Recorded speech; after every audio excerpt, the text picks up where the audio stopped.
Hi, I'm Cash, and welcome back to Cash Talks Football, where today we're doing some of the pre-season games. We're a little bit behind, but we are going to catch up. We're back on schedule now, so we can slowly start catching up with videos we want to do.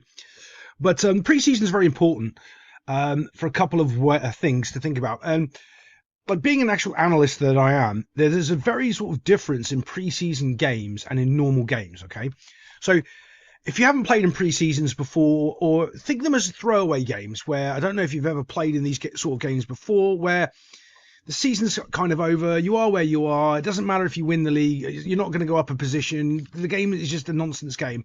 And what ends up happening is your concentration levels aren't there, you just make silly mistakes because ultimately you don't care. And that is generally what happens in pre-season. If you think of this notion in your head that they're all professional footballers and they're all it doesn't work like that. Silly mistakes crop in all the time in pre-season, and it depends on how those silly mistakes are, which I'm going to comment especially on this West Ham team here, what those mistakes are, and are they worrying mistakes or are they just mistakes. Now, I want to show you this as well and highlight this fact, because people always ask, why doesn't the goalkeeper catch the ball and why does he punch it away? This is a classic example of why you need to punch the ball away and not try to catch the ball. So as we can see, it's a free kick here. It's coming in. Boom, catches the ball. This is one of those ones, you can see where it is and you go, yeah, he probably should catch the ball and go immediately to ground, right? Yeah. But this is one of those scenarios where I'd say if he's just punched the ball away, you're going, oh, yeah, okay. He's jumped over his defender and he's punched the ball away and he should have caught it and everyone's yelling at him for punching the ball away. However, when you catch the ball and you put yourselves in these situations, the next thing you do is you run into your player and you've dropped it. That's the problem. That's one of the main things why you punch the ball away in, in crosses, in free kick situations like this. People never talk about it because genuinely, most of the sports analysts and the pundits and the YouTubers don't actually know why they punch the ball away or they try to catch it. That's the mistake that you can make. If you catch the ball, you're in all sorts of trouble because anyone that can bump into you and you've lost the ball, it's his own player, making him lose the ball. And the next thing you know, he's given away a penalty, pulled down the player, pleading for, is this a pre-season mistake or is this a fundamental mistake? I'd probably say this is a pre-season mistake. Keeper's playing a little bit too casual, kind of thinks he's got the ball under control, doesn't, goes down and gives away a penalty, and United obviously score it. Let's just wrap up, finish talking about that goal as well. So you're Man United, you've scored a goal, but have you?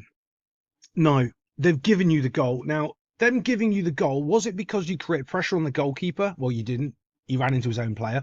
How did that mistake come about?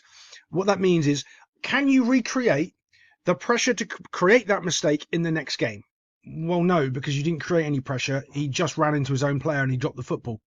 So that's not a goal, right? If you're taking that from a high-end analyst point of view, you're going, well, we haven't really scored there. Yeah, we've got the goal, but they've given it to us. We haven't created that opportunity, so we can't recreate that week in, week out and make that happen through the season. So that's worrying. You look at that and go, oh, we've scored a goal, but not really. They're just terrible. However, when this corner comes in here, a little bit different. You can see back post, bump comes in, should have been a goal. They've created an opportunity here. This is what you want to see in pre-season. Are our set plays running? Are they doing well? Because you don't really get that much time in the season to work on set plays. And there's a whole caveat full of reasons for that. And I'm a big component that you really shouldn't focus too much on set plays, but you should also focus too much on set plays. And it's one of those oxymorons where you need to get this done, but you don't really have the time to do it. But if you get it right, like Arsenal did last year, corners, devastating from corners, everyone's in panic mode. You can create other problems for teams because they're more worried about not giving you a corner than the actual taking the corner itself. And that pressure builds up in the game, and that leads to the other team making more mistakes and you taking advantage of those mistakes. This should have been a goal, though, from a United perspective. That should have been on target. That's what you want to see in pre-season. Here we are in the midfield area. This is where you really want to you can gauge your team and whether or not they're doing things right and wrong for your system for the future, for playing, in about 2 weeks now. Are they doing the right things? Are they up to speed? Decent half little tackle, off he goes. Brilliant. You've got your runner, You look at it from the West Ham point of view, sloppy in midfield, over pressuring the ball, not really as a unit, not really together. And you can see, if you look at the line, if you're drawing two lines defensively, they've got, don't know what they're doing really here. Three at the back, two wide, God knows. But everyone in their midfield has been bypassed, and you can see how many United players are in behind their midfield running at the back four. Now you can see this is going to be a thing that United are trying to do, running in from wide areas. I think it's Ahmad here. And they say it's offside, but I'm going to show you. I don't think this is. It's a lovely little ball. But also you can see that the West Ham player here playing in the left back area don't know what system and formation they're trying to play. It looks like they're trying to play three at the back with two out wide players. But that could just be a breakdown of their system on this little counter-attack here. That's one of the other things that I think people don't know about, is just because they line up and they start in a certain formation and that's what's on the team sheet, that isn't necessarily how the coach has got them playing, right? They set up that way, so on kickoff, the other team goes, right, they're doing that, and as the game develops, it all changes and it's all completely fluid, and they're struggling now to adapt, going, but I thought they were playing with three at the back, and they're really not. They're doing something, a little bit of a hybrid situation, and that's pretty much most teams at this level. So when he comes in, it's a tidy finish. You've got to say, good goal. But is it offside? See, unfortunately, I can't stop it at the exact moment because he's already passed the ball. And I think he's onside because the ball's already left his foot at this point. And the linesman's looking down there. And this is one of those things where obviously there's no VAR technology. It's the old allergy. If you don't know this, right, this is one of the ways that you don't get offside. See the side of the linesman's on. He's there. What's the first colour shirt he sees? Can he see that player there? No. So if you're doing it on the reverse, I'm telling you now, the linesman plays you onside. You do not try to play on the side where the linesman is, making your runs in behind. Okay, now, in the Premier League with the VAR and all the blah, blah, blah, yeah, great. There's going to be lines drawn and all the chaos because they're idiots. If you're playing at any other level in your Sunday league teams and you want to know how to be offside and not get called, you make the run on this side over here because the linesman will flag you on all day. He will, keep you onside. Over here, he will flag you off even if you're onside because it's the first colour shirt he sees is you there. It's always happened. It's been going on for years. If you don't know that, you really haven't played football at any sort of levels. You make your runs on this side at lower levels, not this side, because you will be kept onside. So looking at United on a defensive situation here from a corner again, I highlight this thing about corners and set pieces. One of my old coaching buddies from, God knows, over 25 years ago, bloody hell, I'm getting old. So he still coaches in the national team level, and he only used to do 2 training sessions, corners and keep away. That's it. That's all he ever used to do. I'll do corners and keep away. That's all he ever used to do. He might have changed it up a little bit since then because that was 20 years ago. Probably not. You know who you are. But I'm just looking at the defensive shape here, and everyone seems to be quite decent for United. So when the cross comes in, even though they win the ball, it's not a clear header. It's not an easy header. There's nothing. They're not going to get a shot on goal on it. And then the second ball comes, and there's still enough United players around it. They've still got players up here, which I like, being able to defend on the other, so when if the ball breaks, you can go onto the other side and defend those shots on top of the D. But there's no chance created there. There's enough players, and they're all doing their jobs properly, so there isn't anyone can make clear contact on the ball or put any pressure towards that goal whatsoever, which is a good thumbs up. That's what you want to see in your pre-season. So this is one of those scenarios that I was talking about where can you recreate these opportunities in the next game because you're doing certain things correct, and United can recreate this. West Ham, however, got caught dallying on the ball. Should have been straight back to the keeper, getting out of pressure, and they're not. So ends up losing the ball. Now this is just as worrying, okay? So when you've got someone like rat-faced Bruno Fernandes on the ball running into this situation, what are you expecting him to do? Yeah, same as me. Score. So the opportunity has been created. You've done the hard work. Now you've just got to finish the opportunity. Okay, you're making it a one. You don't get easier than a 1v1 opportunity. Well, unless the goalkeeper's in an open goal, but that doesn't happen, does it? So they've created a nice 1v1 opportunity running down. Now all he's got to do now is beat the keeper. The keeper, however, does a good job. I kind of like what he does. He splits the space, doesn't commit to the ball, says beat me. And it's weird because one of the only players I reckon that can do this shot comfortably, chip it over the goalkeeper and do that little cute dink is Rat-Face Fernandes. And I don't know why he doesn't see it. And he just does an awful little bump, shove, can't get the ball out of his feet quick enough, and just knocks it into the keeper. See, that's a positive and a negative at the same time there. The negative's on the finishing, where you'd expect him to finish that goal all day long. And the positive is on, we've won the ball high up, we've pressed on their defenders, and that's what we're looking to do and trying to defend from the front.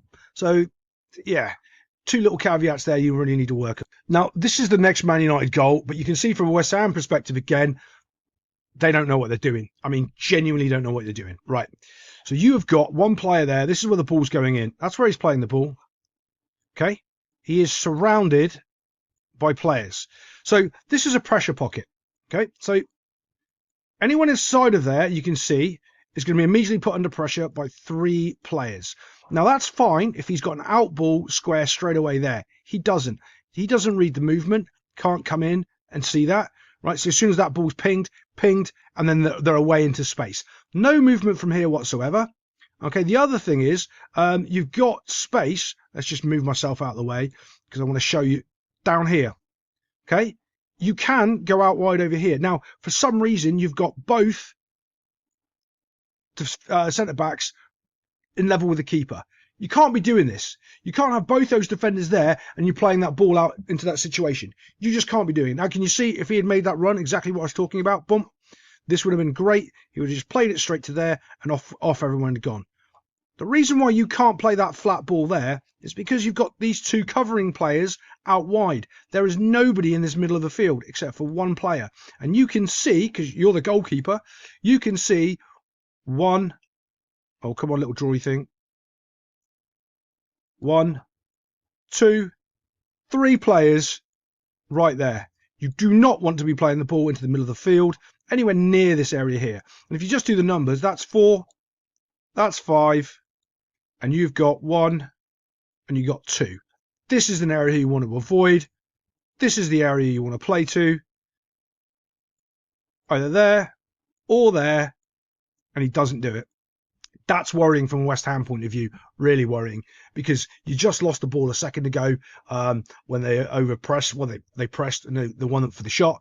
Now you're playing into pressure, which you can blatantly see, and you're making awful decisions. So now the West Ham defenders have to do recovery runs instead of starting positions. So think of it this way.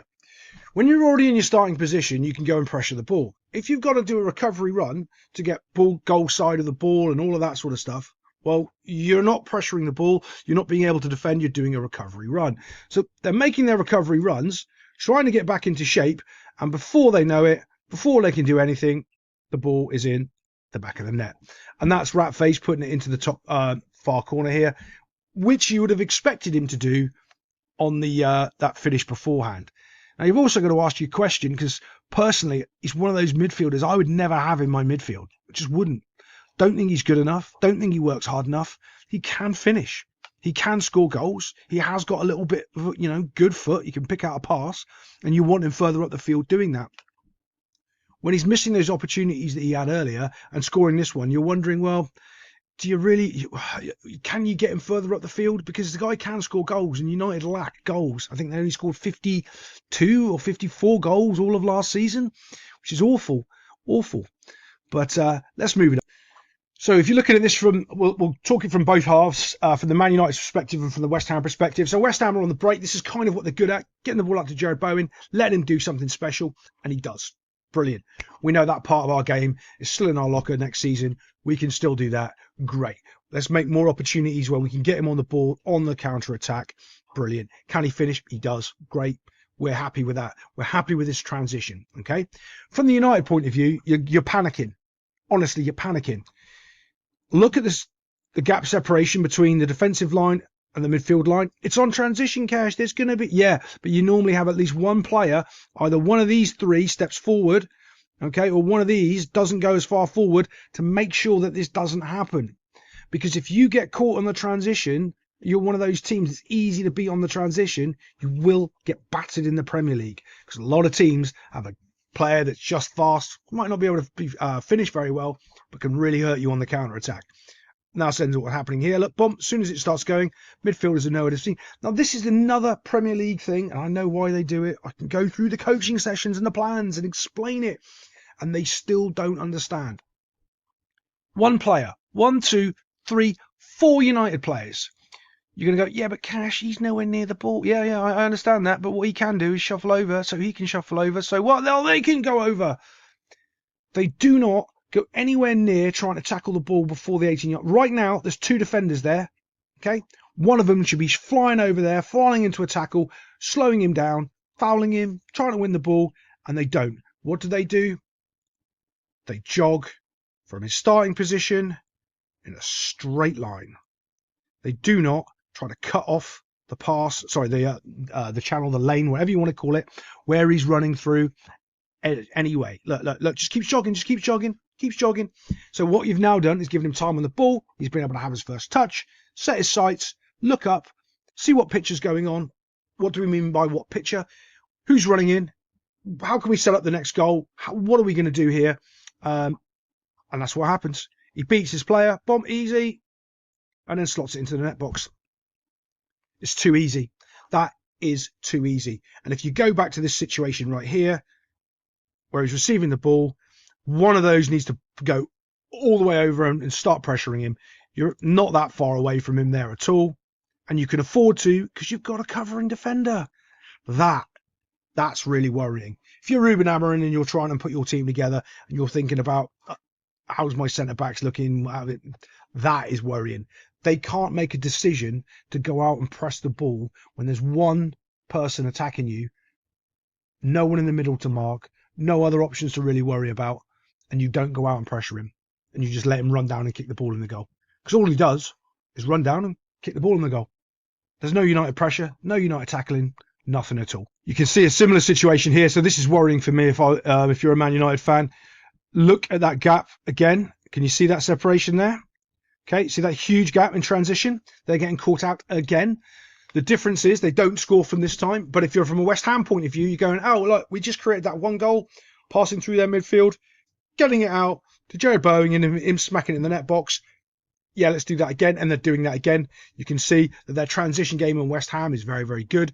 They've got that all ready for their season. They know what they're doing. They know where they want the ball to flow. And they know, more important, it's not just about knowing where the ball's going to flow. It's where the runs are coming from. So this is a slightly different scenario here for the 2 United centre-backs, because they don't have the extra player, so they can't really go and pressure the ball. So all that happens is, look, watch. He just runs all the way down the field again. Let's move it forward a bit. No one's anywhere near him. You can see the run is peeling away over here. He can't go to the ball. Look, these two are just isolated, 3v2. I mean, yeah, I know it's pre-season, but you're winning the game 2-1.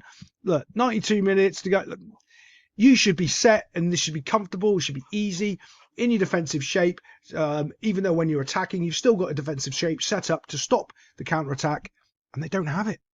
And they do not have it. So as this moves forward, look, boom, simple ball out. The 2 centre-backs are just in utter no man's land. No defensive cover from any other players. Running back, takes a touch, has a shot. Now, keeper saves it. It's not a great shot. But again, you can see the defensive frailties at the back, which, you know what, that's worrying. If I'm coming away from this game as Man United coach, I'm going, like, gave us the first goal. Really wasn't a goal.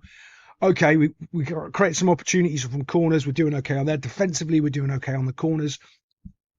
We're trying to, press high at the field, which we've done, and we've created 2 opportunities from that. One they gave to us because our goalkeeper was rubbish, passing the ball out. But we created the other one that we should have scored from. So we know we've got that part of our game sorted out. Midfield and defensively, we are in a shambles. That's worrying. From a West Ham point of view, they kind of look a bit sort of, I don't know, lost on their legs almost, if that makes sense. Defensively, not too bad. Can't really move the ball properly through the midfield. Poor decisions from the goalkeeper. The goalkeeper's cost us 2 goals. 2 goals the goalkeeper's cost us. Now that's a problem. Is it the goalkeeper doing that? Well, yeah, because we saw him drop the ball and we saw his pass. Or is it because it's our lack of movement, giving the goalkeeper structured options where he knows where to go to? Figure that out. We can cut out those 2 goals, and all of a sudden, West Ham might have themselves a little football team to play in next season. Other than that, I'll see you next time on Cash Talks Football.